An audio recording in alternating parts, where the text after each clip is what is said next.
Bom dia, boa tarde, boa noite, sejam bem-vindos a mais um vídeo aqui no canal.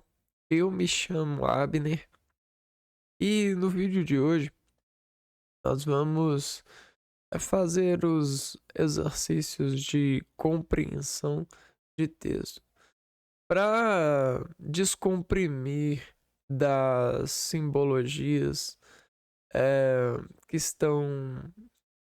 eh, estão inscritas por por frases que têm padrões, de certa forma, de influenciar informações, apelando à lógica desse exercício, né? Criando um texto e volatilizando todos os fatos, tudo em um ponto de vista que significa, representa essa massa que a gente chama de texto, né? Essa carga que é para o trabalhador, o leitor, processar, a gente vai exercitar o nosso serviço, o nosso intelecto de prestar, né, a, a essa massa uma superfície, que é a superfície que vai encaixar essa massa em nós, né? Então a gente vai treinar a articulação dessas massas para cumprimentá-las, dando a elas uma forma de entendimento. A isso a gente dá o nome de compreensão textual, né? A gente compreende o texto. Então vamos lá, vamos fazer exercícios de compreensão textual, compreensão de textos. Eu separei aqui alguns exercícios.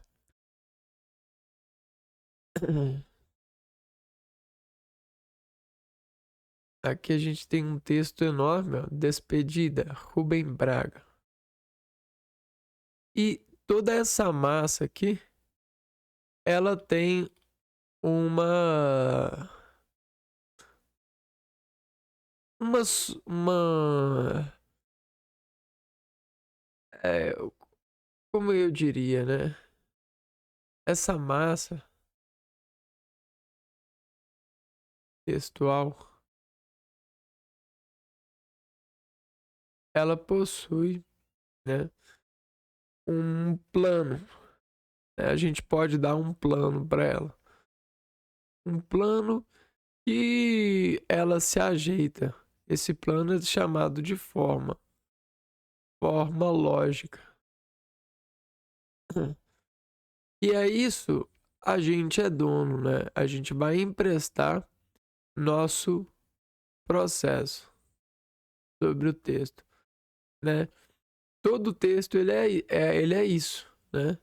A gente sempre está emprestando o processo, emprestando um plano para todo o texto.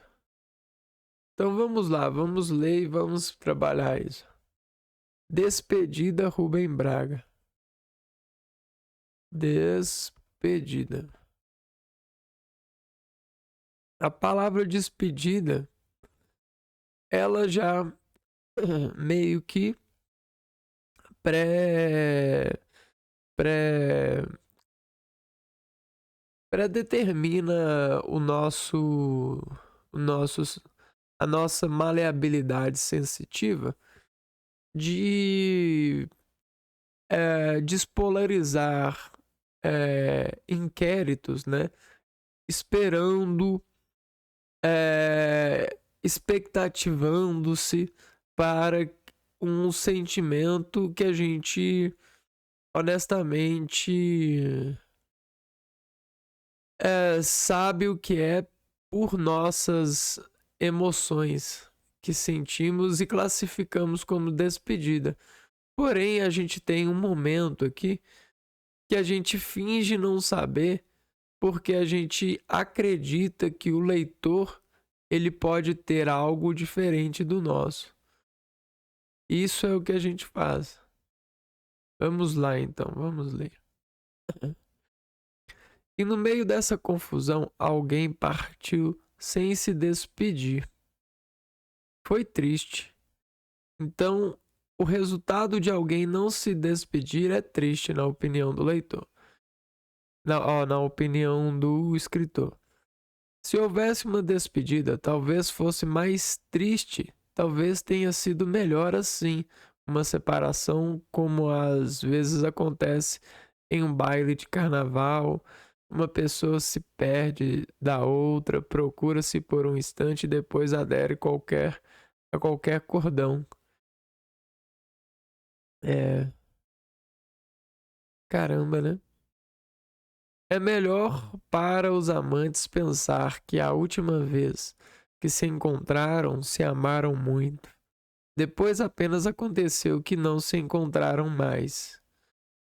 Eles não se despediram, a vida é que os despediu. Cada um para seu lado, sem glória nem humilhação. Ou seja, ele tá refletindo aqui, né, sobre o processo, né? Sobre as contas que a despedida faz, né? Sobre o preço da despedida,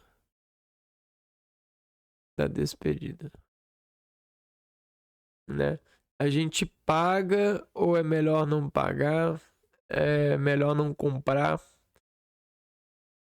É,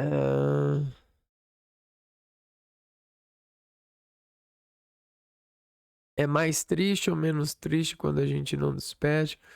Creio que será permitido guardar uma leve tristeza e também uma lembrança boa, e não será proibido confessar que às vezes se tem saudades, nem será odioso dizer que a separação ao mesmo tempo nos traz um inexplicável sentimento de alívio e de sossego, e um indefinível remorso e um recôndito despeito. Então existe um mixer de sentimentos aqui, né? Alívio, sossego, indefinível remorso. E que houvesse momentos perfeitos que passaram, mas não se perderam, porque ficaram em nossa vida. Que a lembrança deles nos faz sentir maior a nossa solidão. Mas que essa solidão ficou menos infeliz. Importa que uma estrela já esteja morta e ela ainda brilha no fundo de nossa noite e de nosso confuso sonho. Talvez não mereçamos imaginar que houvera outros verões. Se eles vieram, nós os recebemos obedientes como as cigarras e as paineiras, com flores e cantos. O inverno, te lembras, nos maltratou. Não havia flores, não havia mar, e fomos sacudidos de um lado para o outro como dois bonecos na mão de um titiriteiro inábil. Ah, talvez valesse a pena dizer que houve um telefonema que não pôde haver, entretanto, é possível que não adiantasse nada. Para que explicações esqueçamos as pequenas coisas mortificantes, o silêncio torna tudo menos penoso. Lembremos apenas as coisas douradas e digamos apenas a pequena palavra adeus. A pequena palavra que se alonga como um canto de cigarro pedido numa tarde de domingo. O que ele faz aqui, na minha opinião? Ele, ele diz que palavras como despedida, saudade, que não tem, por assim dizer, um valor concreto, que são valores abstratos, são tratados por muitas pessoas como imagens santas.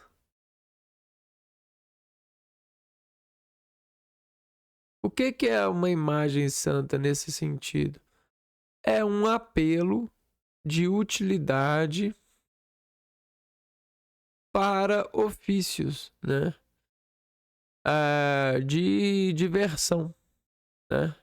De trazer as pessoas para mais íntimos, né? Você não, mesmo não sendo irmão de sangue da pessoa, você cria uma imagem de ser e ver o que você consegue consegue ser abençoado por isso, né? Então acontece muito em todos os substantivos abstratos: amor, ódio, tristeza, felicidade, alegria. O que acontece? Isso é uma adoração santa, né? A essa santa palavra que consegue realizar milagres. Que milagres que essas santas palavras conseguem realizar?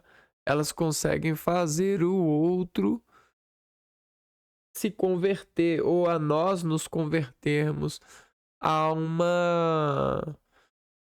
um filho de algo, né? Por exemplo, ao filho de uma fábrica, né? Se eu falar assim, eu amo trabalhar com carro, essa palavra, se eu adorar essa palavra carro, utilizando esse santo que é o amor, eu posso conseguir me tornar um filho de fábrica de carro. Entende? Então, o que acontece? Essas palavras, elas devem ser levadas a alguns juízos, né? O juízo é o seguinte: sim ou não, né? Como que você determina sim ou não dentro de um juízo desse? Você meio que dá um passo para trás para depois dar 2 passos para frente. O que é dar um passo para trás? É ampliar a visão sobre essa santidade, né? Esse sentimento. Será que ele realmente é necessário para que eu me descontraia, para que eu me movimente, para que eu entre nesse plano, né? Nesse sentido? Então, isso é uma questão de fonte e modulação, né? Quando você tem a modulação, você consegue visão a um nível certo, né? Nível certo de visão. Isso é ser visão. Isso é ter visão. Tá, a gente levantou alguma consciência desse anúncio, desse texto. De acordo com o texto, a separação de alguém traz tristeza, mas os bons momentos podem permanecer na memória. O autor despediu-se de alguém no baile de carnaval e agora, no inverno, sente falta dela. Não. Vamos ver aqui se a 1 tá certa.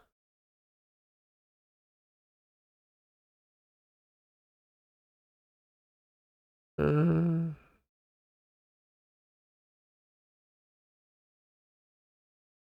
Uhum.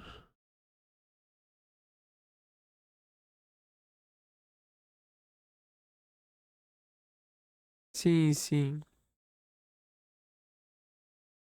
Somente a 1 está correta, viu?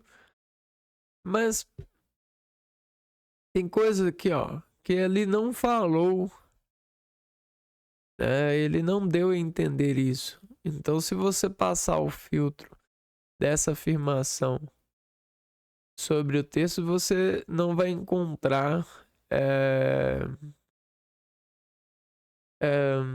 ligação lógica para isso. associação.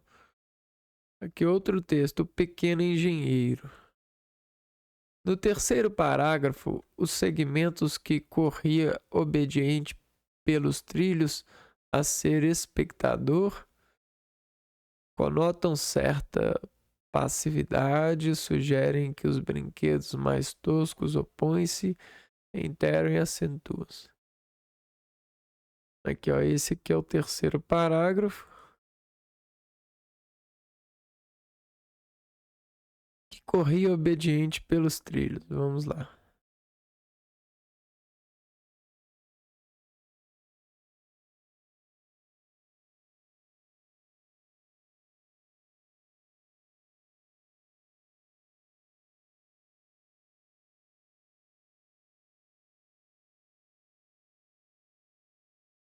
Vamos ler aqui.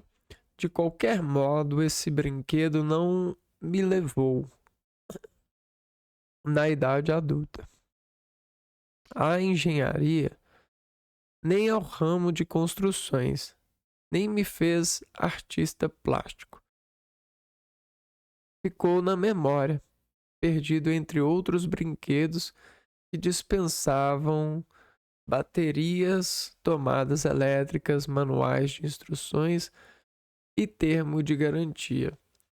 Sem dúvida, havia algum encanto no trenzinho elétrico que corria obediente pelos trilhos.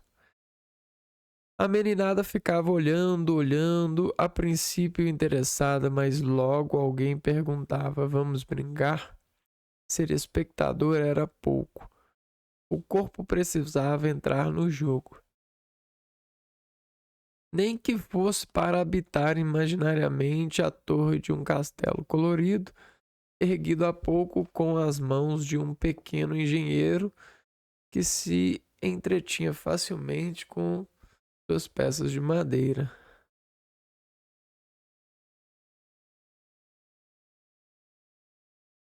Ah,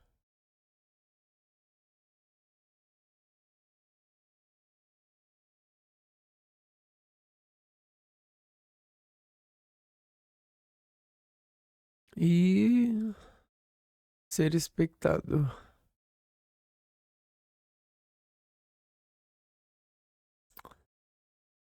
Tá, conotam certa passividade que predominava na relação do menino com os trenzinhos.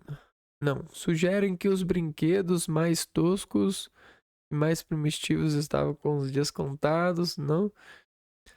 Opõem-se na ordem dada como índices de atividades criativa e de passiva resignação. Reiteram o crescente encantamento da criança pelas novidades que estavam chegando e acentuam uma reação contrariada dos meninos a cada vez que estimulados à fantasia. Ah, ah, ah,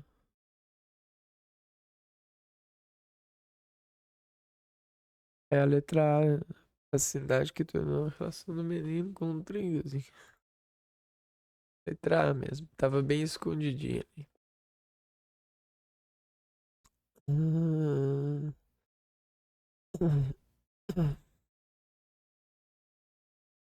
A cor do invisível é o texto de agora. A frustrada impressão a que se refere o autor no primeiro parágrafo deriva.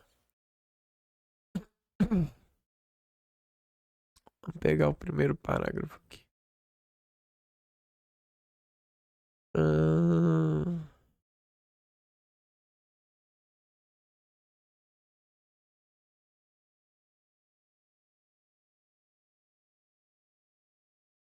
ver pra cá.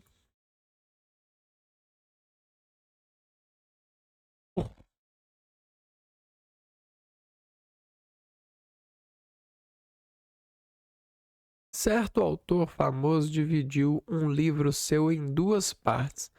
Na primeira, contos realistas. Na segunda, contos fantásticos.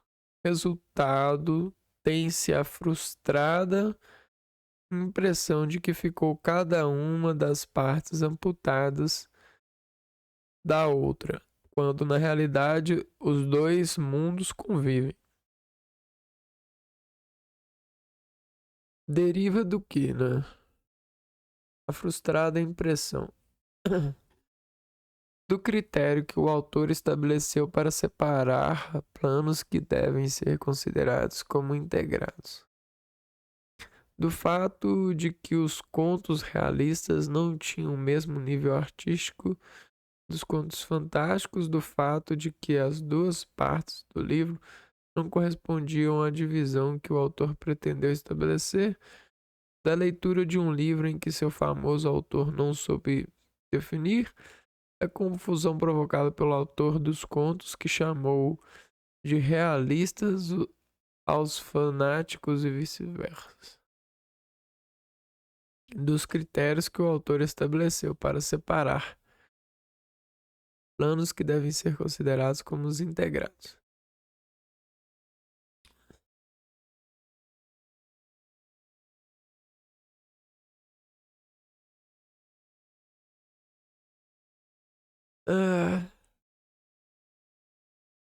No primeiro parágrafo, ao se referir às indiferentes designações de que se vale muita senhora para se referir à empregada doméstica, o autor mostra que, olha aqui, eu vou fazer uma coisa, né?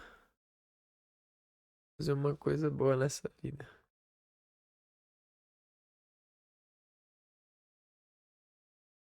Eu vou fazer isso aqui, ó.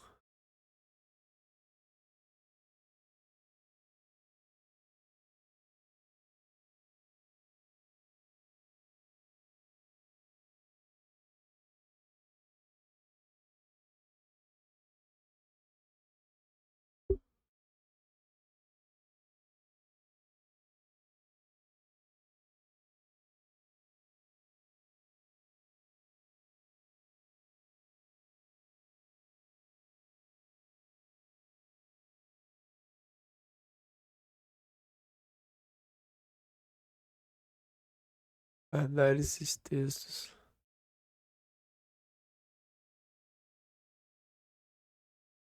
Hum,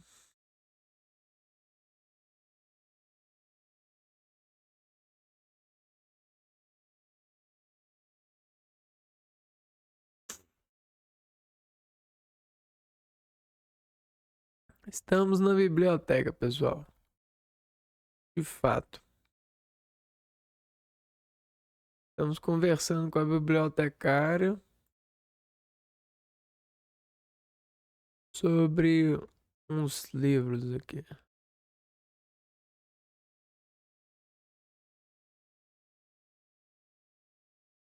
Sobre alguns textos, sobre alguns autores.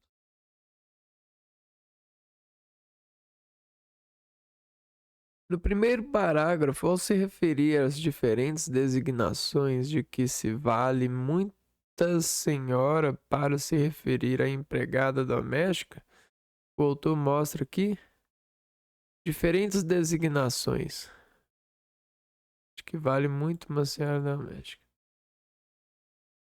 Beleza, vamos pegar aqui.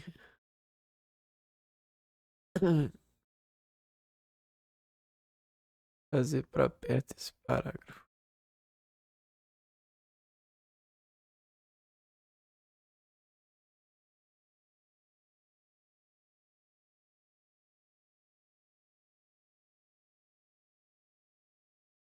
Há muita senhora que se refere à sua empregada doméstica como minha auxiliar.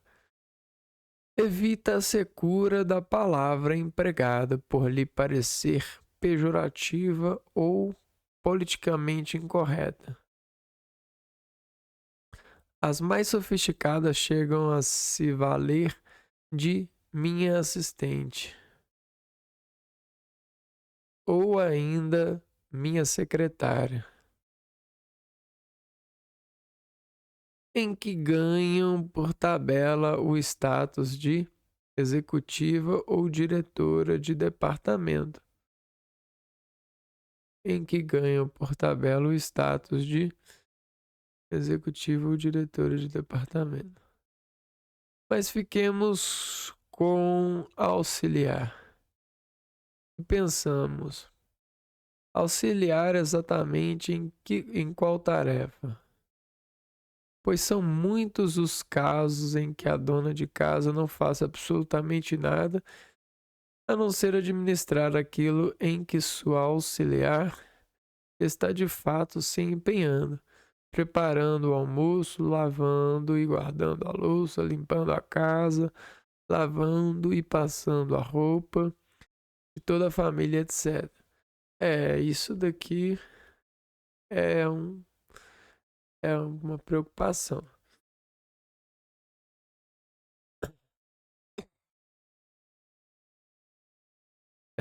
Deve ser levada a, a uma.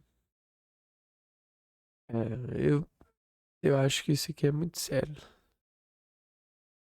Deve ser levada com mais seriedade pelas academias, pela educação, pelo poder científico, pelas relações políticas. Vamos lá. Não é brincar de preconceituoso ou não é, né?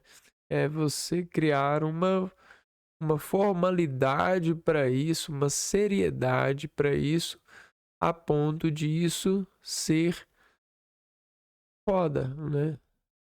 Ter gente estudando para isso.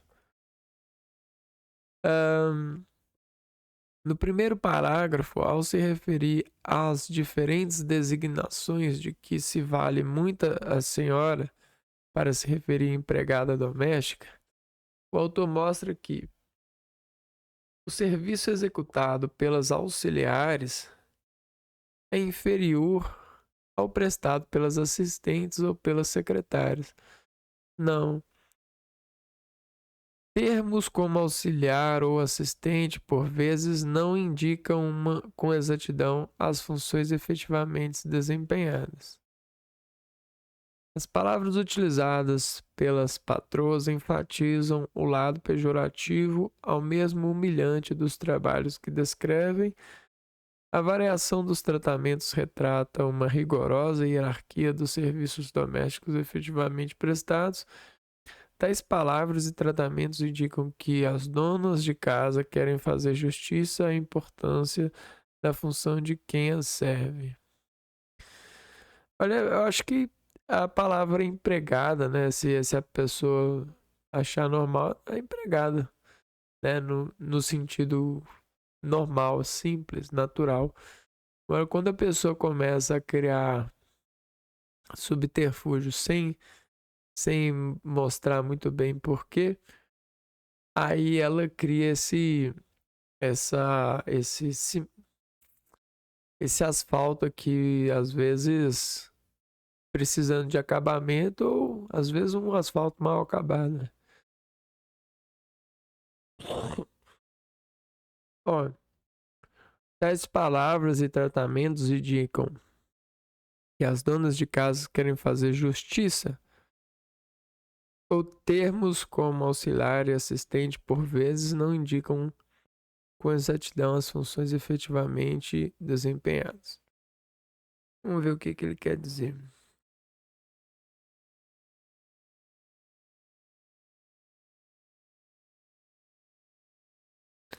Mas fiquemos com auxiliar e pensamos, auxiliar exatamente em qual tarefa? Não parece então. Com tais palavras e tratamentos eu digo que as donas de casa querem fazer justiça. Quem a serve?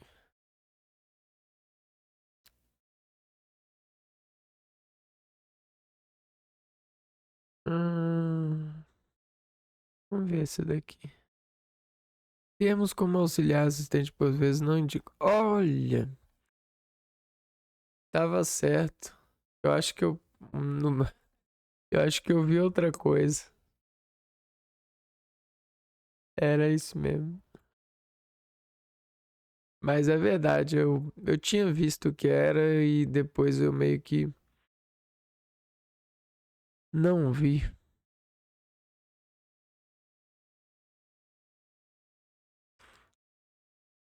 Aí eu vou pegar esse texto também.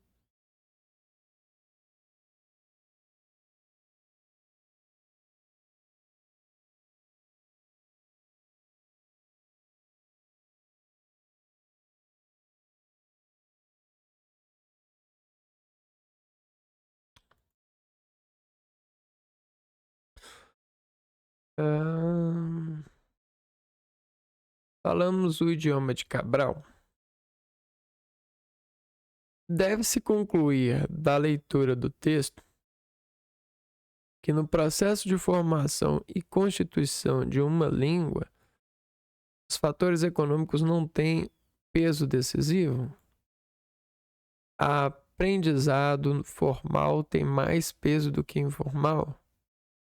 Uma grande expansão comercial colabora em sua uniformização. A contribuição dos imigrantes tem pouca relevância.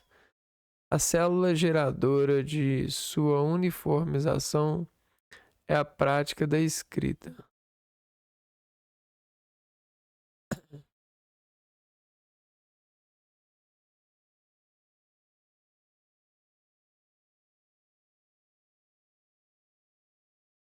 Uma grande expansão comercial colabora com sua uniformização. Deve ser porque aqui no texto está falando que com a chegada dos comércios, com a chegada do Cabral no Brasil,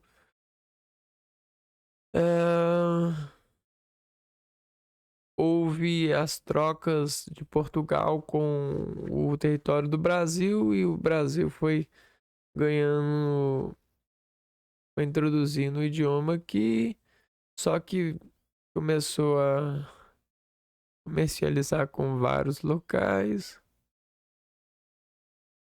Melhor a gente ler, né? Vamos ler. Falamos o idioma de Cabral. Se é que Cabral gritou alguma coisa quando avistou Monte Pascal, certamente não foi terra à vista, assim como A abafado e o S chiado que associamos ao sotaque português. No século XVI, nossos primos lusos não engoliam vogais nem chiavam nas consoantes. Essas modas surgiram no século XVII. Cabral teria berrado um A bem aberto e dito, visto como o S sibilante igual a dos paulistas de hoje. Na verdade, nós brasileiros mantivemos sons que viraram arcaísmos, empoeirados para os portugueses. Mas, se há semelhanças entre a língua do Brasil de hoje e a portuguesa antiga, há ainda mais diferenças. Boa parte delas é devida ao tráfico de escravos que trouxe ao Brasil um número imenso de negros que não falavam português. Já no século XVI, a maioria da população da Bahia era africana, diz Rosa Virgínia Matos, linguista da Universidade Federal da Bahia. Toda essa gente aprendeu a língua de ouvido sem escola, afirma. Na ausência da educação formal, a mistura de idiomas torna-se comum e traços de um impregnam-lhe outro. Assim, os negros deixam marca definitiva, diz Rosa. Também no século XVI começaram a surgir diferenças regionais. No português do Brasil, num polo estavam as áreas costeiras, onde os índios foram dizimados e se multiplicaram os escravos africanos.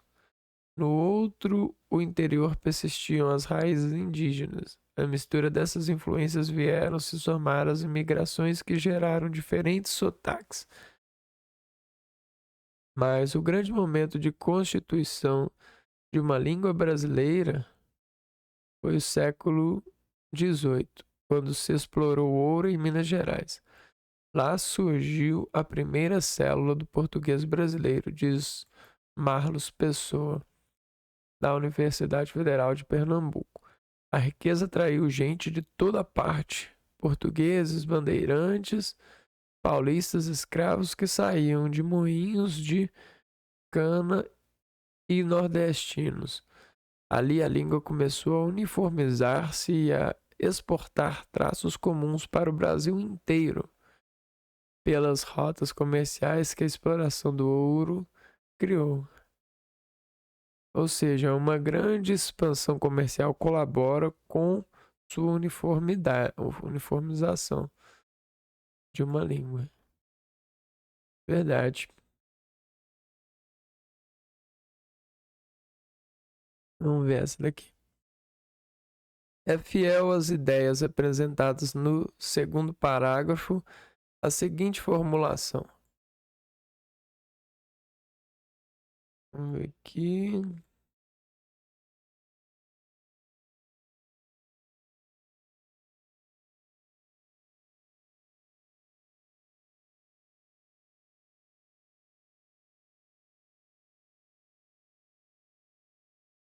Muitas vezes o próprio relato de um complô faz parte do complô. E assim temos uma relação concreta entre narração e ameaça. De fato, podemos ver o complô como uma ficção potencial, uma intriga que se trama e circula. Onde que tá? Não, é esse aqui, ó. Em princípio, o complô supõe uma conjuração e é ilegal, porque secreto sua ameaça implícita não deve ser atribuída à simples periculosidade de seus métodos, mas ao caráter clandestino de sua organização, como política postula, aceita a infiltração e a invisibilidade. Deixa eu ver aqui.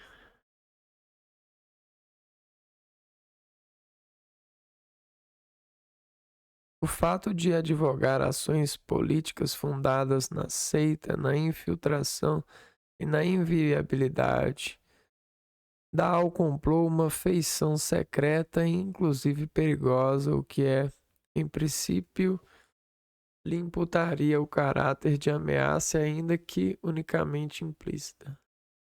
Parece que esse é certo. Em princípio, o complô supõe uma conjuração e é ilegal, porque secreto. Sua ameaça implícita não deve ser atribuída à simples periculosidade de seus métodos, mas ao caráter clandestino de sua organização. Como política postula, seita, infiltração e viabilidade. De cara eu já marcaria a letra A mesmo. A proposição fundamental de que um complô é ilegal faz com que seja concebido como perigoso, quando na atividade política se vale de seita e invisibilidade. Presume-se que o complô, na fase inicial, adquire feições de conspiração, de onde decorre seu caráter ilegal, sem chamar atenção, infiltra-se e divulga seu credo. De maneira geral, o complô implica associação clandestina, o que lhe atribui tácita intimidação. Seu modo de agir pressupõe a facção e o ocultamento.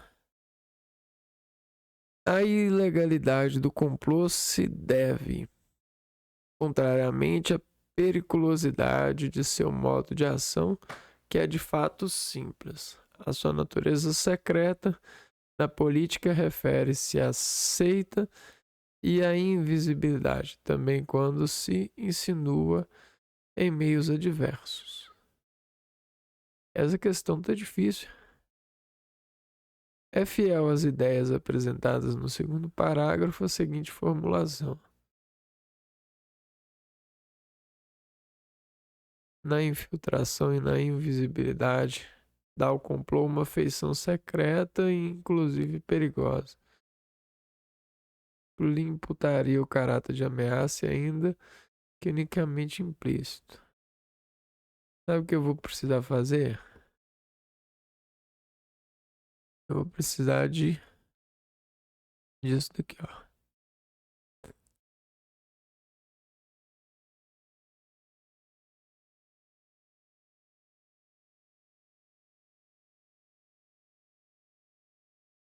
Ixi, antes tinha uma ferramenta de marcar. Aqui no site não tá com mais ela, não.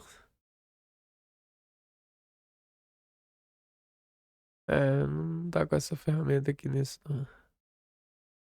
Vamos ler de novo aqui.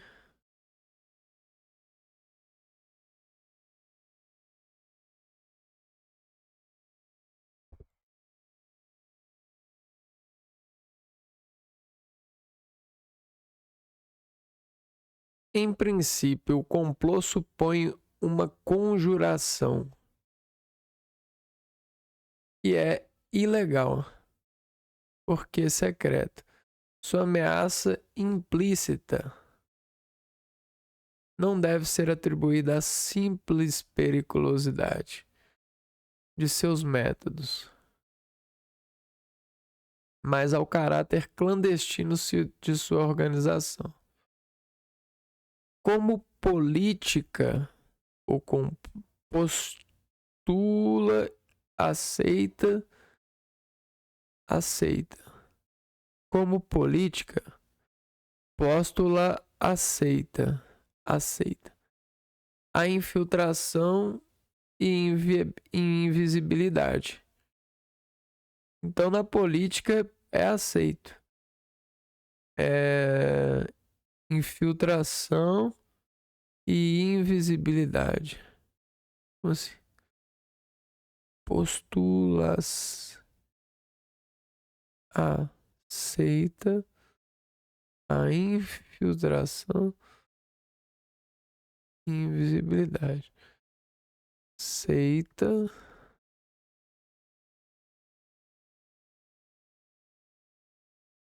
ou seja, não é invisibilidade.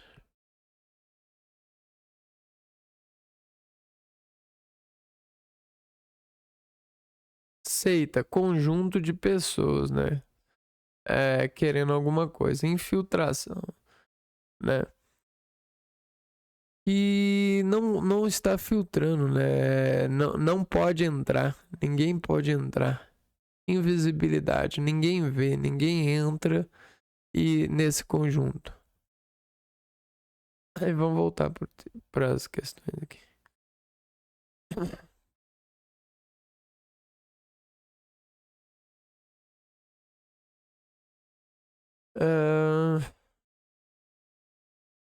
Vamos de baixo para cima.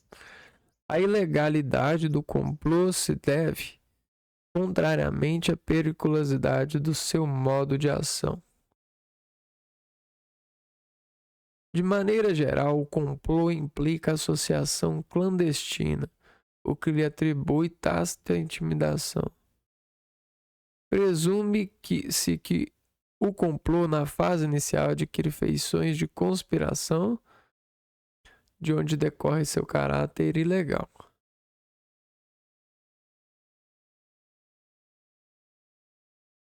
Sem chamar atenção,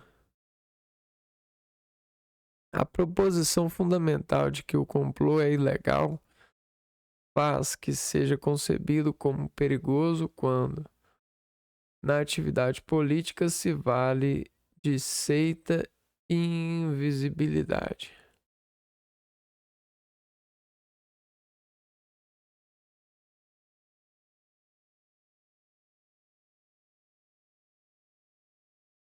Como perigoso. o fato de advogar ações políticas fundadas na seita, na infiltração e na invisibilidade dá ao complô uma feição secreta e inclusive perigosa, o que em princípio lhe imputaria o caráter de ameaça, sendo que unicamente implícita.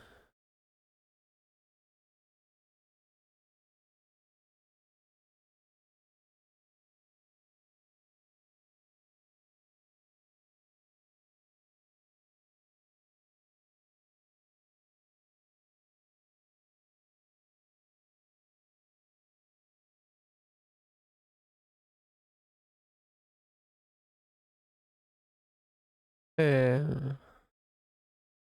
essa, ela tá me chamando mais.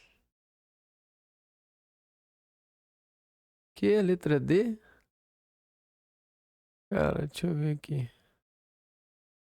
De maneira geral, o complô implica associação clandestina, o que lhe atribui tácita intimidação. Seu modo de agir pressupõe a facção e o ocultamento.